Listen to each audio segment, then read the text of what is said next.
afternoon, and welcome to our session today. Can you all hear me okay? This is going to be a little different from my normal talks that actually have a room, so we're going to keep it high energy. So welcome to our talk this afternoon on See What's New with Cloud Spanner. My name is Deepti Srivastav. I am the product manager for Cloud Spanner, and I'm very excited to have you all join me for this session. So let's move on. Sorry, the background is a little distracting, but let's move. So before we get into the new part, let's talk about what Cloud Spanner is, right? What have we been doing so far? So we launched Cloud Spanner externally on the GCP platform last year on Valentine's Day, and then we quickly went to general availability. And in the last 14 or so months, we've seen some great traction on it.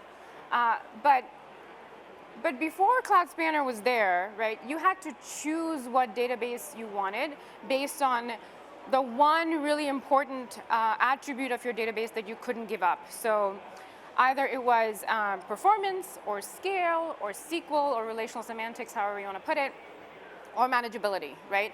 Or.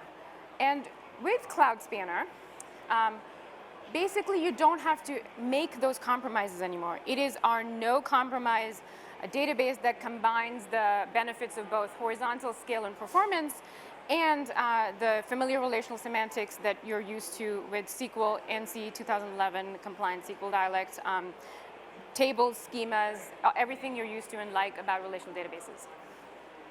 So we launched and are currently available in 13 GCP regions. We also have multi-region configurations, and they give you 4 and 5 nines of availability, which means 5 nines really means less than 5 minutes of downtime a year. So if you've gone upstairs and seen in Moscow New West, the 5th 9, which is our SRE lounge, it's worth visiting. But basically, we are highly reliable, highly available database service offered on Google Cloud Platform, right? So, so why Cloud Spanner and how are we releasing it to the world, right? So as I said, Spanner combines the benefits of many different types of systems so that you don't have to make those compromises anymore. But databases have existed for 30 years, right? So we could have started to add a whole bunch of features to our database that we launched last year, but we wanted to be deliberate about how we go about adding features and functionality to Spanner, right? Our philosophy with Cloud Spanner from the beginning has been building for you, for our customers, right?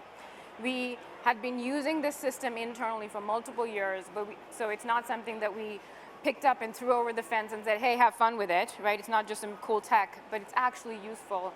And we launched with our basic functionality that we did, and then we wanted to add features as we go based on how customers perceived it and wanted from it. So we have been deliberate, and that's something that I will talk about as we go. But you should tell us what you want us to build next. So you can find me on LinkedIn, obviously, but please tell us on Stack Overflow on those two headings, and we'd love to know what more you'd like from the system. So, as I said, we launched about 14-ish months ago, and what have we been doing as we're being deliberate about adding functionality, right?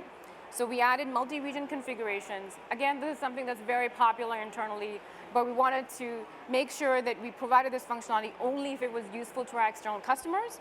And turns out it was a very high demand feature, so we added it late last year. We also have admin and data access logging. We have stack driver integrations and metrics and more metrics coming. We keep adding metrics based on what you all are looking for rather than, oh, here's a whole bunch of metrics and now figure out how to tune your system based on it.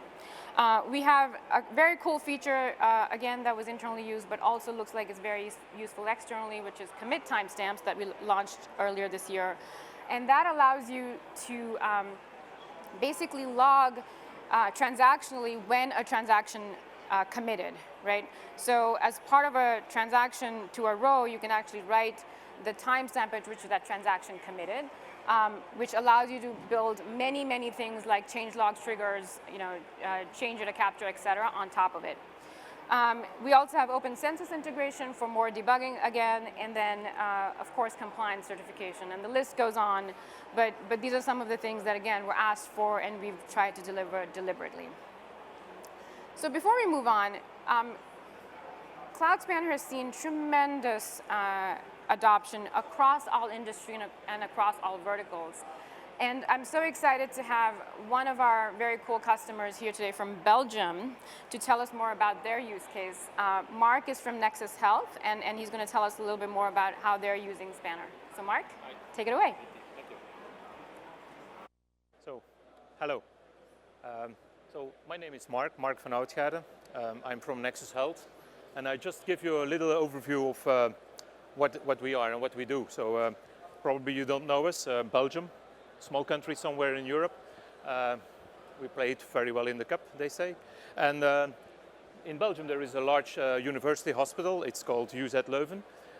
It's quite a large university and training hospital. It's about 2,000 beds and about 9,000 medical staff.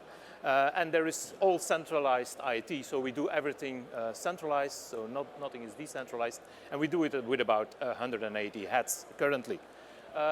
Over the last 25 years, we've been building our own internal electronic medical record system, and that we call internally the clinical workstation. And it was important from the very beginning that it's the one stop for everything you do with the patient data. So not just for the physicians, but also for the nursing, for the administrative people, etc. Everybody inside. It's patient-centric. And it's very, very, very workflow oriented. So it has a big burden on workflow, also on the database. And so all of it, for those who are familiar, give lots of functionality, not just the classical medical report, but lots of other things like planning and order entry and drugs prescription and administration, etc., etc. So a complete patient management system. So that was quite successful over the last 25 years, and we rolled it out gradually in that large academic hospital. It was so successful that a lot of other hospitals in the region said, whoa, why can't we have that system? Why don't you sell it to us? And we said, well, we don't sell it yet at that moment. It was 10 years ago. So we said, why don't you just join us? And we're not going to sell it and give you the CD and install it with you. Just join us in the same database and act like you're working in our hospital, but just on another site. So at that time, it was just by accident that we said, well, go and sit into one big system. But gradually, it evolved in a very important thing, namely that we build one central medical file across the complete region of Flanders with all patient data in there centrally without having the difficulty of connecting between all different systems. So it makes that it's a very big offering. So we optimize across hospitals workflows and data flow. So whenever you enter data here, it's automatically at the other side, and there's no data going across. It's a big advantage in Flanders. So currently there's about 30 hospitals connected to that. 21 are currently in full production. The other ones are still connected to it. So as I said, it's one big shared medical record. That currently about 13,000 beds managed in that system, and that are 30,000 named users in the system, and every 3 minutes there are about 6,000 users active in the database. So that is the current setup. And well, we grow fast over the last years. For those who are a bit familiar with geography, this is Belgium, northern part. So some of you will recognize in the center, there is Brussels. Some of you have heard of that. And also there is something like Antwerp, Ghent, and Bruges. You're familiar with that. So over the last 10 years, all of a sudden, we were across Flanders. And across Flanders, that when you live at the sea, at the coast, and you have a very big medical problem, you are sent to that big central hospital somewhere around Brussels in Leuven, and they automatically have all your medical data there. So, and it's a big plus. And afterwards, you go back home, and all data is transferred automatically again, and it's a big plus. So, but what does it mean? We currently have about 50% of the Belgian patients, beds, and hospitals in that system. Also, it's all in one big database. Well, wow. And it does about 1 million plus transactions a day. So that is that setup. The current architecture is quite classical, so we do it all ourselves. It's basically a client-server architecture, so with a very big one central instance database in the middle that is core to everything, and then connected, of course, to the clients, either the laptops, or there is mobile applications, or there is e-health connections, etc., but it's all driven by that one big database. As you can imagine, we grow a bit fast, and it wasn't envisioned to be that big. So there is a big risk on that. And what do we need? We said, okay, let's look for a new solution that is more future-proof and that we can grow even further. But we have a lot of constraints currently. And as you can see, size is an important stuff. So of course, we are about 14 terabytes of online data in there. We do not do any archiving in there. Availability, of course, for a hospital, very important. You could live with the computer is out for a minute during a very important surgery, but 10 minutes, whoa, that will be a problem. So you will not have that. Scalability in our environment is really important because those 30 hospitals will not be the end of it. We will only grow over that. And of course, you can imagine security in a hospital. This is a prime thing. We have very complex transactions, and just to give you an idea, in that system we have about 7,000 tables with about 5,000 triggers that have 300,000 lines of SQL code, and managing all that complexity of transactions. Another big thing that we have is we do weekly releases consistently over the last 25 years, and we want to keep that because it's very important. There's all things of new ideas pop up in healthcare. Also in healthcare, deletionless data is very important. Every data that goes in never gets deleted, updated, or anything. It just needs to remain there. We need to know at every moment in time what the status of the patient was, and we need to go back for that. And we have no maintenance window. As I just said, you can be down for 1, 2 to 3 minutes, but going down for longer than that is not an option in a hospital. Of course, this is a big challenge for us, and so we want that burden somebody else's problem and not our problem anymore. So we looked around and what can we do. Just to give you an idea of what we currently do with our system. So we have that one big database, as I said, but of course, technically, it's all a setup of 3 logical servers being logically replicated to each other, just to make sure that one is the primary server, but whenever something goes wrong, you can quickly switch to another server, and the user will not see that. But also, it's structurally done for doing maintenance, because I say we don't have a maintenance window, but that says that the user doesn't want to see a maintenance window. But of course, you as a DB admin, you need to do maintenance. So how do you do that? We keep those 3 servers up and running. So one is the primary and the 2 other are hot standbys. But not only that, we also have warm standbys, because those hot standbys, there are hot standbys. It means that whenever you do something logically wrong on the primary server, it automatically gets replicated within seconds or at most a minute to the other servers, and then the accident is gone and you do not have the data. So therefore, we currently have that setup of warm standbys where you lag about an hour or a day, and to make sure that you can just retrieve, in case of a logical error, the data there. And then apart of that, from that, of course, you have all the other copies for doing development, for doing testing, for doing training, etc., read-only for clinical trials, and so on and so on. So we now envision a new application, and the application is not just for the hospitals, but we're immediately going to attract also the first line. So we're also going to go to the primary care, so the family doctors, GPs, home nursing, etc., into that system. So all your data is automatically connected. We call it the MOAPR. It's a very unsexy name, I know, but it's an acronym for something that's stuck inside, and we say it's the mother of all patient records. So that's what we're trying to build, and therefore we needed a big, stable, and good solution for the back end. So what is our current architecture that we're building? In the front end, we have Angular environment, talks in the middle tier to a Go middle tier. It's all nicely connected with the gRPC. And in the Google Cloud Platform, it's always very nice to have that reiterations over and over again from your APIs, as we are currently developing continuously. And in the back, it's driven by Cloud Spanner, of course. Apart from that, we also have PubSub to go to the Google BigQuery, and there we do currently our requirement of the deletionless data so that we can always track all versions of the data that were ever there. Of course, our DBAs, as typical DBAs of an on-prem environment are, they're very scary about the cloud solution. They say, well, will this really work? So they do a lot of extensive performance testing and so on to make sure that, yes, this will work. And so they just give me some overviews of testing that they did. And they basically said, whatever we tried with Cloud Spanner, it just scales linearly. So no worries, this will work for us. So we're very happy to have been working with the team. And now it's back to you, Dipti. Okay. You can't get better than mother of all patient records, right?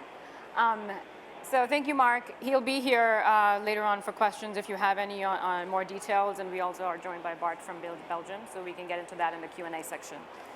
But now, let's actually move on to why you all are here, which is to learn more about what's new. So again, going back to our product philosophy of building what you all and our customers have been asking for, the first question I guess asked, and the second and the 10th, is what about disaster recovery?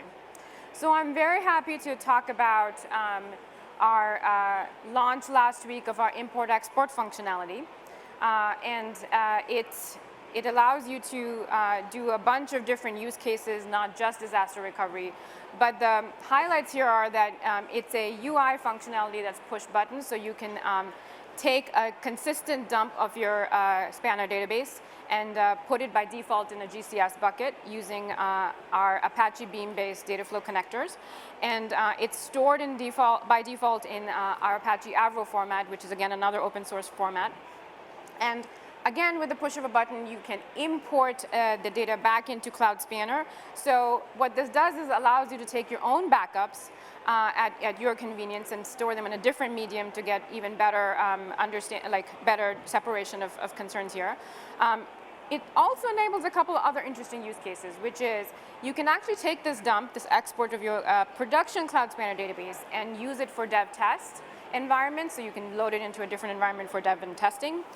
You can do database configuration moves. What I mean by that is you can export a Cloud Spanner data out and put it in a different configuration, because ultimately you can import it into any Cloud Spanner configuration that you want. So it allows you to go from one configuration to another. Okay. It also allows you to do things like export it out and then allow BigQuery to do analytics on your database as well. So it makes it a little bit easier, so you don't have to ETL it necessarily. You can just dump it out and then have BigQuery just point it to a GCS bucket of your choice, and it'll put the data into BigQuery. And then my slides are ghosting, so I don't know what's going on with that. But just imagine that we have that slide on use cases, and the last use case that I'm talking about is BigQuery. So why just talk about it when we can actually see it in action? So please welcome Steve on stage, who is one of the lead engineers on Spanner, who is here to help me drive this demo with you. I'm going to stand way over here. So if you're not familiar with Spanner, this is our cloud console. I'm very proud of it. It's very clean. And we are actually in a Cloud Spanner instance, which is a collection of resources and also a configuration unit. And this one is called Import-Export Demo Instance. Not very creative, but informative. And we're looking at a YCSB database for this demo. So it's a very simple database. It has one table with multiple keys. And it is 2 terabytes. In this case, we've loaded 2 terabytes of data. And we're going to try and export and import this database. So now you can see, if you're familiar with the console, we have 2 new buttons at the top. One is an import button, and the other one's export. So let's first export this existing database. And at the click of a button, magic happens. I think there's a Harry Potter in the venue somewhere. So there's a button that got clicked, and it brought up a screen where you can simply specify which GCS bucket you want to put your data in, and then you can, Steve is selecting that. Again, we're not imaginative, but informative. That's what database people are. And then we choose the database we want. In this case, we want the YCSB database. And then we also want to choose the compute region for running the data flow compute jobs. So remember, we're using our platform data flow for doing this export, right? And so you have to specify where to run the data flow jobs in order to export this data out.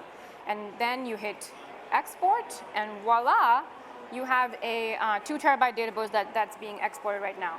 So as you can see here, it brings you back to this instance page for database details page, where you can see the banner. So the point is, no matter who you are, and if you navigate away from this page and come back to it, you will know that there's an export happening right now currently. And so this is helpful if you're, you have a team of people looking at the instance in the database, and you want to know that something is happening right now. So you can actually go view the database job details from this banner itself, but we actually have a handy-dandy import-export tab. So that will maintain a history of all the imports and exports that you've done for this database. And so you can see there's one that's running right now. Let's actually look at, in the interest of time, and hopefully no more magic happens, let's look at an existing data flow job that ran previously. And the idea here is that we make it easy for you to debug your data flow jobs. So we just take you to the page where with the data flow details, and you can see how the data flow job ran, what it did.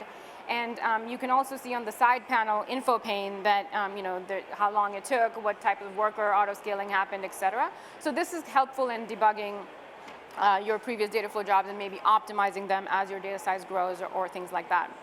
So now going back to our instance again, while this is running, let's actually do an import back into Cloud Spanner as well. So again, Steve is showing you how quickly he can go and do an import where you can choose a database of your choice where you want to import it. Again, you have to specify the GCS bucket to import from.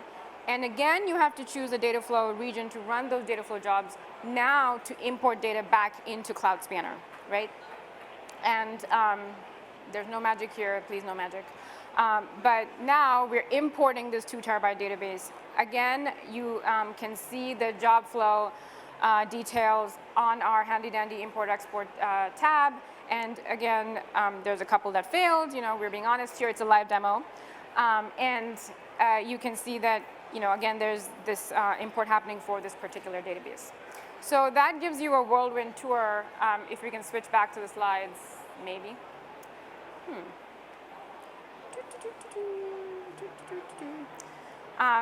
So that gave you a whirlwind tour of the import-export functionality, which we released last week.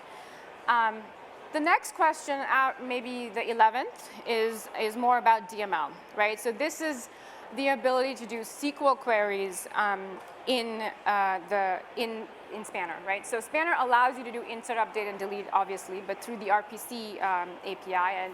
And so far, you couldn't do it in SQL. But I am very happy to say that we're working on this functionality so that you could do SQL queries inside Spanner. So what this means is that you can now use your existing and standard traditional tooling for databases, including JDBC drivers and other drivers and ORMs. And the Spanner is looking and feeling and smelling a lot more like your traditional databases, right? So with this functionality, you can do insert, update, delete in SQL. You can do complex queries. We will have this functionality, like with all Spanner functionality almost, we'll have it in the UI, CLI, and API. And when we release DML, we will also support it in the JDBC driver that we already have.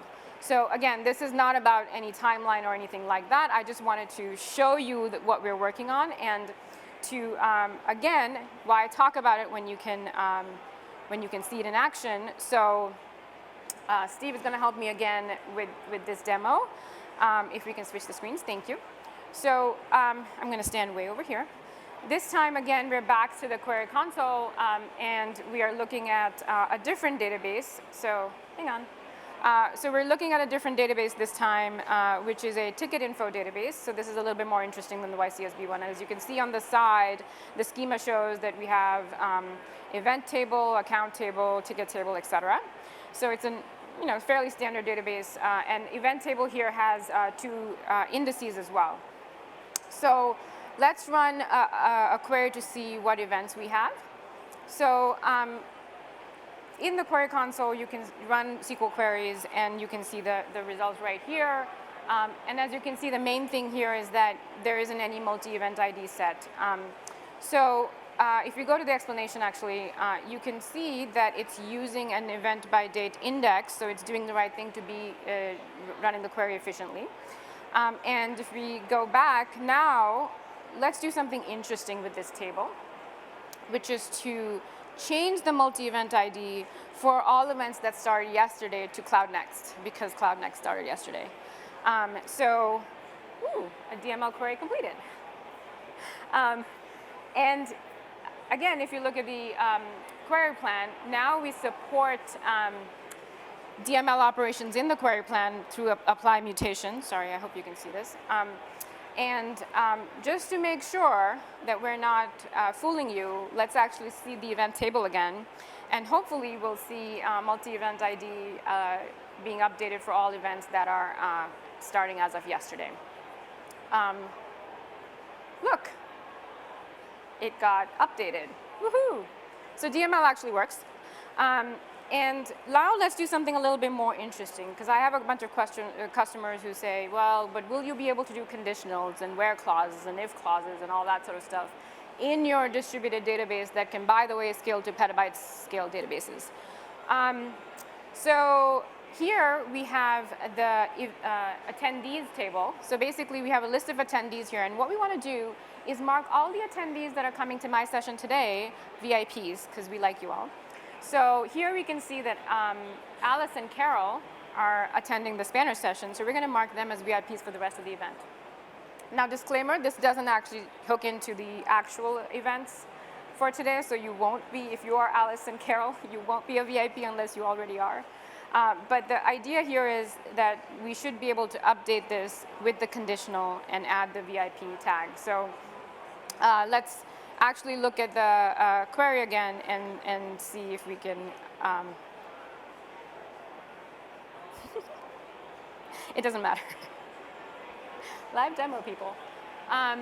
So basically, we should update this attendees table with, with VIP status for Alice and Carol. Perfect, it works. And we demonstrated that we aren't canned, right? So that gives you a whirlwind tour of our DML functionality that we're working on. It should, as I said, give you a look and feel of Spanner similar to other databases, and should make it easier for you to both migrate and then use it with your existing tooling. So moving on. Another thing that is frequently asked is performance tuning, right? So this is common for all databases. Everybody wants more. I can high five you as well.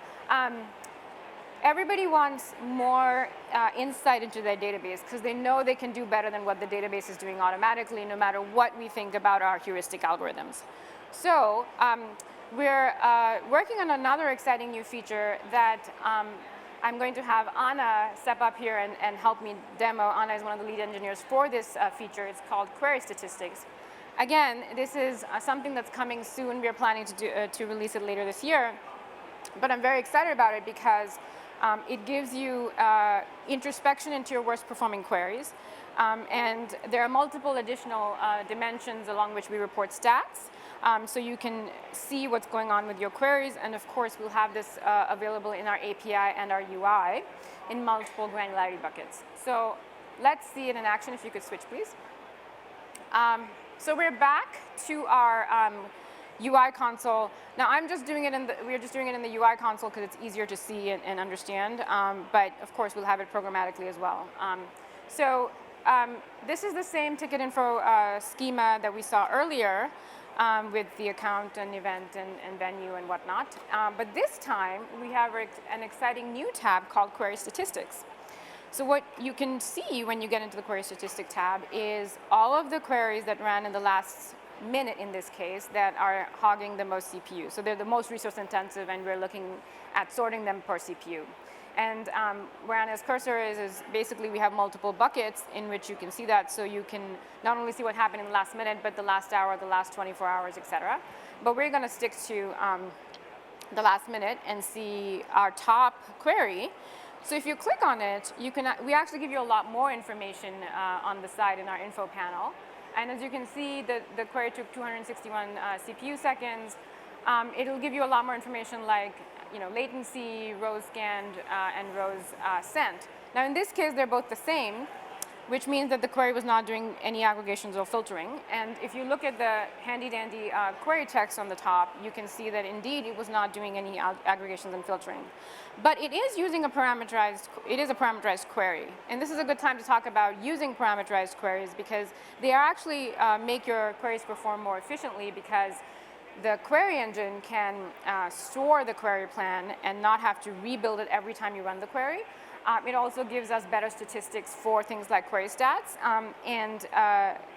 Even if you invoke the query multiple times, it will store the information for you because it's using the same plan, right?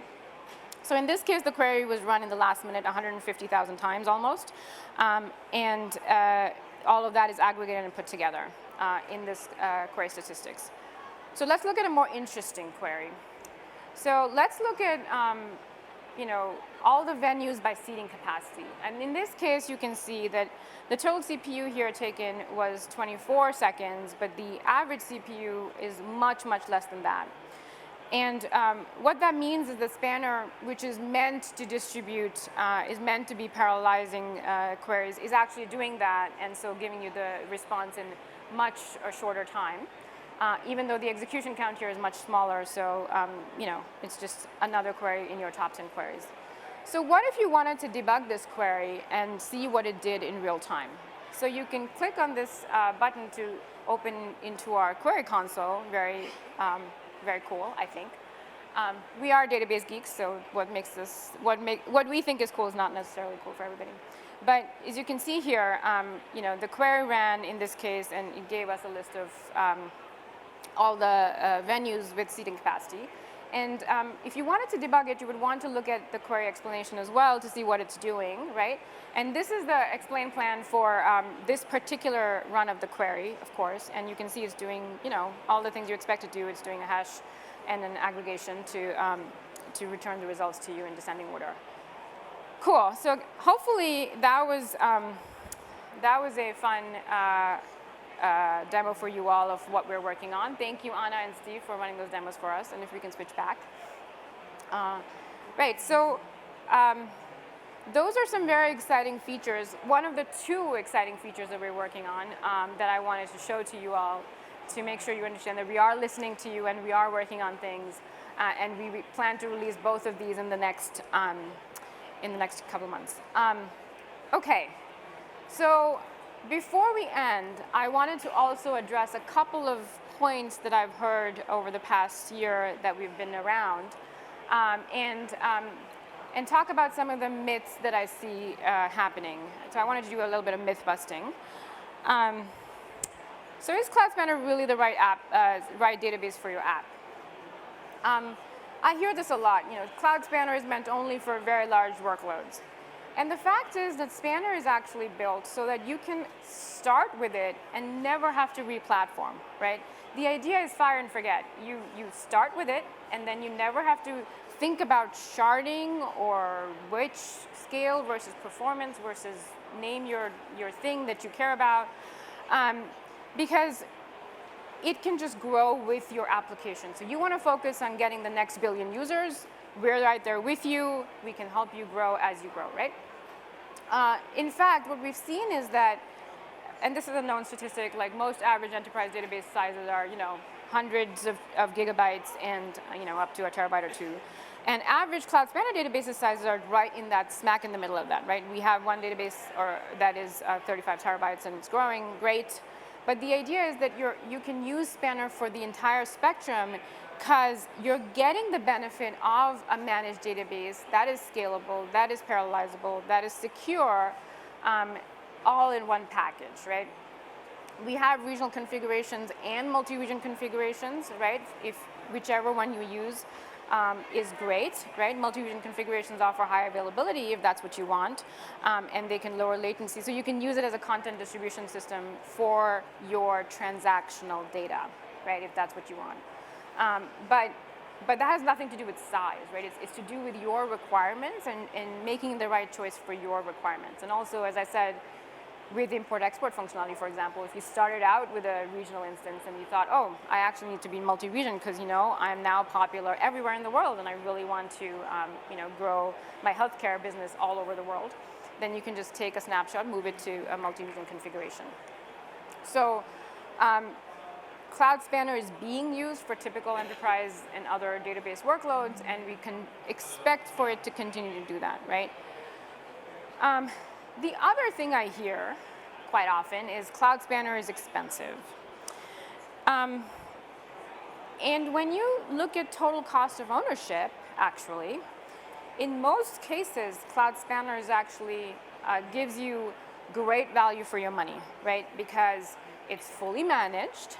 You don't have to have teams of people carrying pagers, or if you're a startup and you have one person, that person carrying pagers all the time. There's no planned downtime. There's no patches or upgrades to be added or whatever. It's high availability, it's replicated, and it has security and compliance built in. We don't nickel and dime you and say, if you get this, but if you want this, you have to pay me, so much more, and then so much more, and then so much more, right? We want to be open and transparent and give you the best platform for your applications and not have to have you worry about what is my monthly bill going to look like, right? And of course, storage auto scales, so you never have to provision storage, and more importantly, you don't have to bring your entire database down to provision the storage, right? And you can scale up and down the compute as you need, right, as you want to go. So you can actually increase compute on demand if you have expected high load because it's Black Friday or whichever, Mother's Day or whatever, and you can tune it down when you need for lower, number of nodes if you need that. So you have elastic compute and you have auto-scaling storage in a fully managed, secure, compliant database, right? And of course, Brad mentioned this earlier in the keynote today, but we are industry leading in our SLA. So we have 4 nines of SLA for regional, 5 nines of SLA for multi-region. And as I said, you future-proof your apps because you start with Spanner and you don't have to re-platform ever. Right, so that is all I had.